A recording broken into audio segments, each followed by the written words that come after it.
और एक तरह से छावनी सा तस्वीर बन गई थी। हर जो यहाँ पर एंट्री एग्जिट बैरिकेड्स लगाने के बावजूद थे। ये मुख्य विजय चौक है, आप देखकर समझ रहे होंगे। सामने सेवा तीर्थ की जो इमारत है वो नजर आ रही है। यहीं पर बीटिंग द रिट्रीट हम देखते हैं और इस रास्ते को पूरी तरह से सील कर दिया गया था। सुरक्षा कर्मी हर एक जो एंट्री एग्जिट है वहां पर खड़े थे, बैरिकेड कर दिया गया था और इस बात का डर जताया जा रहा था कि जो राजपथ का सीधा रास्ता आता है उस रास्ते से जो इंडिया गेट सामने से नजर आता है वहां से कहीं ऐसा ना हो प्रदर्शनकारी जो ठीक सामने भागते हुए कुछ दूरी से हमें नजर आ रहे थे वो इस तरफ को बढ़ जाते, और अगर इस तरफ को बढ़ जाते तो निश्चित तौर पर सुरक्षा के लिहाज से और बड़ी चुनौती खड़ी हो जाती, क्योंकि ठीक सामने वो द्वार है जिस द्वार से प्रधानमंत्री का आना जाना भी होता है और उसके ठीक बगल वाले मुख्य द्वार से संसद के अंदर तमाम सांसदों का आना जाना होता है। तो निश्चित तौर पर आप बिल्कुल ठीक कह रहे हैं। जिस तरह से ये देखने को मिला है कि कॉकरोच जनता पार्टी के जितने भी कार्यकर्ता वहां पर इकट्ठा थे जंतर मंतर पर और उन्होंने लगातार प्रोटेस्ट कर रहे थे और दिल्ली पुलिस की तरफ से अनुमति नहीं थी कि संसद का सत्र चलने शुरू होने जा रहा है और आपको यहां आने की इजाजत नहीं होगी। उसके बावजूद इतनी बड़ी संख्या में छात्र यहां पर आ जाते हैं, जमकर विरोध प्रदर्शन करते हैं और उसके बाद यहां पर स्थिति ऐसी आती है कि लगातार अभी तक वो प्रदर्शन रुका नहीं है और लगातार कई बार आंसू गैस के गोले यहां पर छोड़ने पड़े। ये जो द्वार मैं आपको बता रहा था, देखिए पीछे गाड़ियों का मूवमेंट आपको नजर आएगा। जो सामने पार्लियामेंट की पुरानी वाली बिल्डिंग है वही मुख्य द्वार है जिसको पहले एकदम पूरी तरह से सील कर दिया गया था, लेकिन अब यहां पर आवाजाही खोल दी गई है। আজ সংসদের বাদল অধিবেশন এবং সেই অধিবেশন দফায় দফায় মুলতবি হয়ে যায় বিরোধীদের বিক্ষোভে।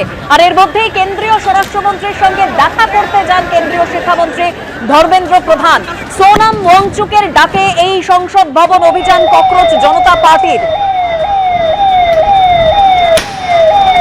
বিক্ষোভ ঠেকাতে রাজধানী জুড়ে 163 ধারা পুলিশ জারি করেছে আর এই বিক্ষোভকারীদের সরিয়ে দিতে পুলিশ লাঠিচার্জ করে।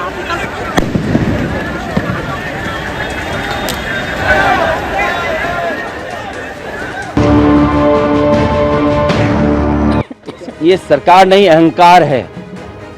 जब लाखों लाख और करोड़ों लोग और करोड़ों परिवार इस आंदोलन से जुड़े हों, जिन बच्चों की जान गई उनके प्रति एक शब्द नहीं, श्रद्धांजलि तक नहीं, इससे बड़ा अहंकार क्या हो सकता है सरकार को। और जब बच्चे यहाँ आए हैं, छात्र नौजवान युवा जब यहाँ आए हैं और वो चाहते हैं सरकार कोई सुने, सरकार में अहंकार कितना कि सुनना भी नहीं चाहती है। सुनना तो दूर, अगर वो लोकसभा यहाँ तक आना चाहें अपनी बात कहने तो लाठी और जो अन्याय कर सकते हैं, जो प्रताड़ना दे सकते हैं वो दे रहे हैं।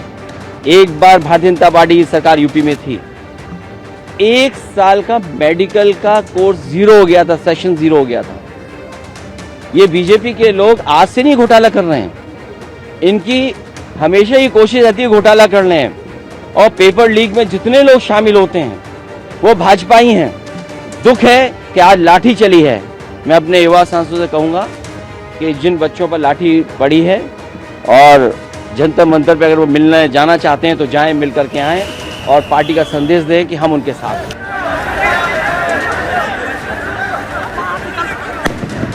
प्रदर्शन का जो दायरा है, ये कहें कि जो पूरा जो इलाका है वो